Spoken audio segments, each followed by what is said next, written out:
ನೋಡಿ ಸ್ನೇಹಿತರೆ, ಇದು ವಿವೋ Y15 ಮೊಬೈಲು. ಇದರ ಪ್ರಾಬ್ಲಮ್ ಏನು ಅಂದರೆ, ಚಾರ್ಜ್ ಹಾಕಿದ್ರೆ ನೋಡಿ, ಚಾರ್ಜಿಂಗ್ ಹಾಕಿದ್ರೆ ಟೆಂಪ್ರೇಚರ್ ಎರರ್ ಪ್ರಾಬ್ಲಮ್ ಬರ್ತಾಯಿದೆ. ಇದರಲ್ಲಿ ನೋಡಿ, phone temperature too high charging stop ಈ ಥರ ಪ್ರಾಬ್ಲಮ್ ಬರ್ತಾಯಿದೆ. ಈ ಪ್ರಾಬ್ಲಮ್ ಏನಿದೆ ಬರುತ್ತೆ ಅಂದರೆ ನಿಮ್ಗೆ ತೋರಿಸ್ತೀನಿ ಬನ್ನಿ. ನೋಡಿ, ಪ್ರಾಬ್ಲಮ್ ಇಲ್ಲಿ ಸೊಲ್ಯೂಷನ್ ತೋರಿಸ್ಬಿಡ್ತೀನಿ. ಟೆಂಪ್ರೇಚರ್ ಚಾರ್ಜಿಂಗ್ ಟು ನೋಡಿ, temperature too high charging stop ಈ ಥರ ಬರ್ತಾ ಇದೆಯಲ್ಲ. ನನಗೆ R1 ಇದೆ ಆಲ್ರೆಡಿ, R2 ಮಿಸ್ ಆಗಿದೆ.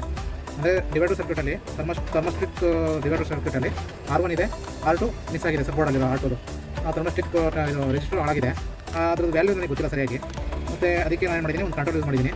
ಈ ಕಂಟ್ರೋಲರು ನೋಡಿ, ಇದನ್ನು ಟ್ಯೂನ್ ಮಾಡ್ತಾಯಿದ್ದೀನಿ. ನೋಡಿ, ಟೆಂಪ್ರೇಚರ್ ಏನಾದ್ರು ಹೋಗುತ್ತೆ ಇಲ್ಲ ಅಂತ ನೋಡಿ, ಹೋಯ್ತಾ? ನೋಡಿ, ಹೋಯ್ತು ಟೆಂಪ್ರೇಚರ್ ಏನಾದ್ರು.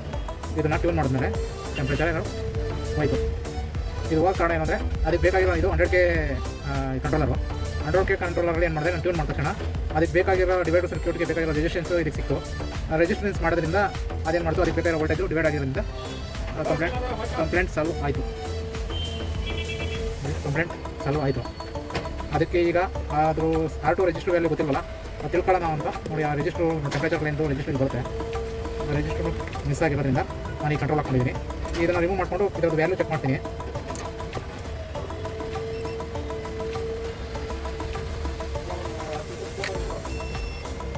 ಇದ್ರದ್ದು ವ್ಯಾಲ್ಯೂ ಬಂದ್ಬಿಟ್ಟು ಎಷ್ಟು ಕೆ ಬರುತ್ತೆ ಅಂತ ಚೆಕ್ ಮಾಡ್ತೀನಿ. ನೋಡಿ ಸ್ನೇಹಿತರೆ, 74K ತೋರಿಸ್ತಾ ಇದೆ ಇಲ್ಲಿ ಇದರಲ್ಲಿ ಮಲ್ಟಿಮೀಟರಲ್ಲಿ. ನೋಡಿ, 74K ತೋರಿಸ್ತಾ ಇದೆ ಮಲ್ಟಿಮೀಟರಲ್ಲಿ. ಓಕೆ,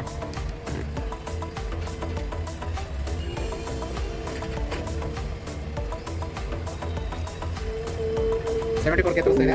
ಈ ಜಾಗಕ್ಕೆ ಒಂದು 50K ಇಲ್ಲ 70K ಇವಾಗ ರಿಜಿಸ್ಟರ್ ಹಾಕಿದ್ರೆ ಕಂಪ್ಲೇಂಟ್ ಸಾಲ್ವ್ ಆಗುತ್ತೆ. ನಾನು ಇದಕ್ಕೆ 50K ರಿಜಿಸ್ಟರ್ನ ಹುಡ್ತೀನಿ, ಯಾವ್ದು ಹಳೆ ಬೋರ್ಡಲ್ಲಿ ರಿಜಿಸ್ಟರ್ಗಳು ಸಿಗುತ್ತಾ ಅಂತ. ಓಕೆ, 50K ರಿಜಿಸ್ಟರ್ ಸಿಕ್ಕಿದ್ರೆ ಕಂಪ್ಲೇಂಟ್ ಸಾಲ್ವ್ ಆಗುತ್ತೆ.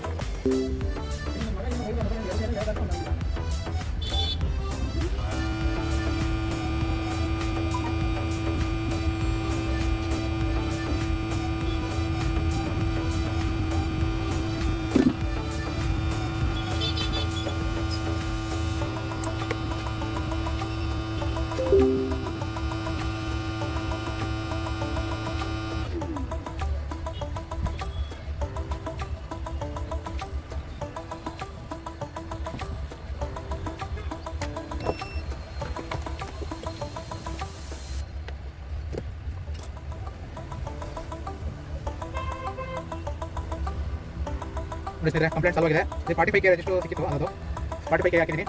ಚಾರ್ಜಿಂಗ್ ತಗೋತಾ ಇದೆ ನೋಡಿ, ಚಾರ್ಜಿಂಗ್ ಎರರ್ ಹೋಗಿದೆ, ಟೆಂಪ್ರೇಚರ್ ಎರರ್ ಸಾಲ್ವ್ ಆಗಿದೆ. ಇದರಲ್ಲಿ ಪ್ರಾಬ್ಲಮ್ ಏನು, ಇದು ಥರ್ಮೋಸ್ಟಿಕ್ ರಿಜಿಸ್ಟರ್ ಇಲ್ಲಿ ಬರ್ತಲ್ಲ, ಮಿಸ್ ಆಗಿತ್ತು. ಆ ಡಿವೈಡರ್ ಸರ್ಕ್ಯೂಟಲ್ಲಿ ಥರ್ಮೋಸ್ಟಿಕ್ ಲೈನು ಮಿಸ್ ಆಗಿತ್ತು ಇದರಲ್ಲಿ ಸಪೋರ್ಟಲ್ಲಿ. ಅದನ್ನು ಆ ವ್ಯಾಲ್ಯೂ ಏನೋ ಗೊತ್ತಿಲ್ಲ, ಹಾಗಾಗಿ ನಾನು ಕಂಟ್ರೋಲಿಂದ ವ್ಯಾಲ್ಯೂ ಕಂಡಿಟ್ಕೊಂಡೆ. ಆ ವ್ಯಾಲ್ಯೂ ಎಷ್ಟು ಅಂತ ಇವರು 70K ತೋರಿಸ್ತಾ ಇತ್ತು. ಆದರೆ ನಾನು 50K ಹಾಕೋಣ ಅಂತ ಅಂದ್ಕೊಂಡು ಈ 45K ರಿಜಿಸ್ಟರ್ ಸಿಕ್ತು, 45K ಹಾಕಿದ್ದೀನಿ. ಕಂಪ್ಲೇಂಟ್ ಸಾಲ್ವ್ ಆಗಿದೆ. ಡಿವೈಡರ್ ಸರ್ಕ್ಯೂಟಲ್ಲಿ ಅದಕ್ಕೆ ಬೇಕಾಗಿರೋ 1.3 ಆಂಪ್ಸ್ ತಗೋತಾ ಇದೆ ಚಾರ್ಜಿಂಗ್. 1.3 ಆಂಪ್ಸಲ್ಲಿ ಚಾರ್ಜಿಂಗ್ ಆಗ್ತಾ ಇದೆ. ಇದು ಚಾರ್ಜಿಂಗ್ ಎರರ್ ಹೋಗಿದೆ. ಚಾರ್ಜಿಂಗ್ ಎರರ್ ಹೋಗಿದೆ. ಓಕೆ, ನೆಕ್ಸ್ಟ್ ಇದ್ರಿ